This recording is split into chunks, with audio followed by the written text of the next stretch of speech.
3 months. That's how long it took me to save more money than I did in the previous 3 years combined. Not because I got a raise, not because I suddenly started making six figures, but because I stopped doing what everyone told me to do and started doing what actually works. 7 rules. That's it. And here's the thing, the psychology behind why this worked. That's the real story. Let me take you back. It's 2 a.m. on a Tuesday night. I'm sitting at my kitchen table, laptop open, surrounded by receipts I've been avoiding for weeks. There's this pit in my stomach. You know the feeling. I had just checked my savings account, again. 3 years of trying to be better with money. 3 years of budgeting apps, financial podcasts, and that book everyone recommends but no one actually finishes. In my savings, $1,700. That's it. In 3 years. Deep down, I knew something was broken. Not just my finances, but the entire way I was thinking about money. Here's what no one tells you. The problem wasn't that I didn't know what to do. I knew I should save more. I knew I should spend less. I knew all the rules. The problem was I had too many rules, too many categories, too many decisions. Every single purchase became this mental battle. Should I? Shouldn't I? Is this in the budget? Which category does this even go in? Decision fatigue. That's what psychologists call it. And I was completely burned out. Let's be honest.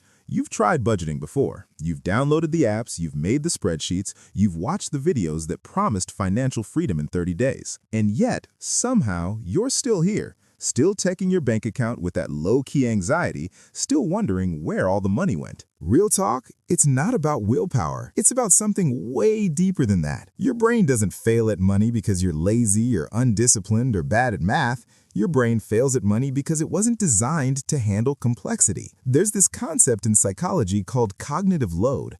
Basically, your brain has a limited amount of processing power. Think of it like RAM on a computer. When you're running too many programs at once, everything slows down. That's exactly what happens when you have 15 budget categories, 4 different savings goals, 3 investment accounts, and a spreadsheet that tracks every single latte. You're overloading the system. And here's the thing about cognitive overload. When your brain gets overwhelmed, it doesn't make better decisions, it makes easier decisions, which usually means no decision at all, or the worst decision. You felt this, right? That moment when you're so tired of thinking about money that you just stop thinking about it altogether? You swipe the card, you tell yourself you'll figure it out later, you avoid checking the balance. That's not weakness, that's neuroscience. So that night, sitting at that table, I made a decision. I was going to strip everything down, delete the apps, forget the complicated spreadsheets, and create a system so simple a 10-year-old could follow it. I realized if I wanted to actually change my financial life, I needed to work with my brain, not against it. I needed simplicity, clarity, rules so obvious I couldn't mess them up even on my worst day. And that's when everything shifted. 7 rules. That's all I allowed myself. And what happened next completely changed how I think about money. Rule 1, one number. No more tracking every category, no more groceries versus dining out debates, just one number. How much can I spend this week? For me, it was $400. Everything outside of fixed bills, rent, utilities, subscriptions had to fit into that number. Coffee comes out of the 400. Groceries, 400. That random thing on Amazon at 2 a.m.? You guessed it. One number, one decision. And suddenly, my brain could breathe again. But here's what made this work. I wasn't restricting myself. I was freeing myself from having to make 1,000 tiny decisions every day. Rule 2, pay yourself on payday.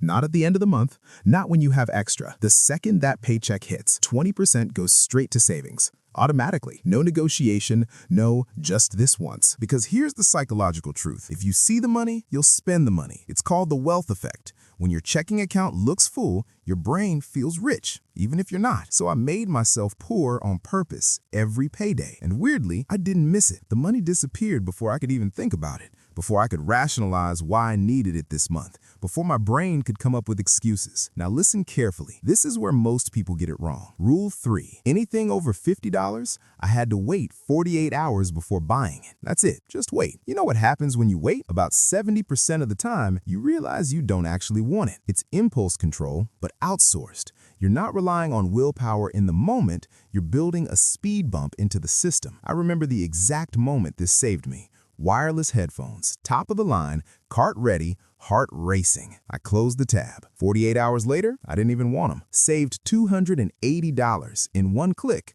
That wasn't a click. Most of our financial regrets, they happen in under 60 seconds. This rule just slows everything down. Rule 4. No guilt spending. This one's low-key the most important. I gave myself permission to spend money on things that made me happy. Without the guilt, as long as it fit in my weekly number, I could buy it. No shame, no I shouldn't have done that, no mental punishment. Because here's what happens when you feel guilty about every purchase. You start hiding from your finances altogether. You avoid checking your account, you stop opening the banking app, you pretend it's not happening. Financial shame doesn't make you save more. It makes you avoid reality. So I decided, within my number, I'm free. And that freedom, it made me want to protect the system. And this is where it gets really interesting. Rule 5. Automate the boring stuff. Bills, subscriptions, savings transfers. If it happened every month, it got automated. No reminders, no manual transfers, no I'll do it tomorrow. Because every decision you have to make manually, that's another opportunity to mess up. Automation isn't just convenient. It's psychological protection. You're removing decisions from your future self,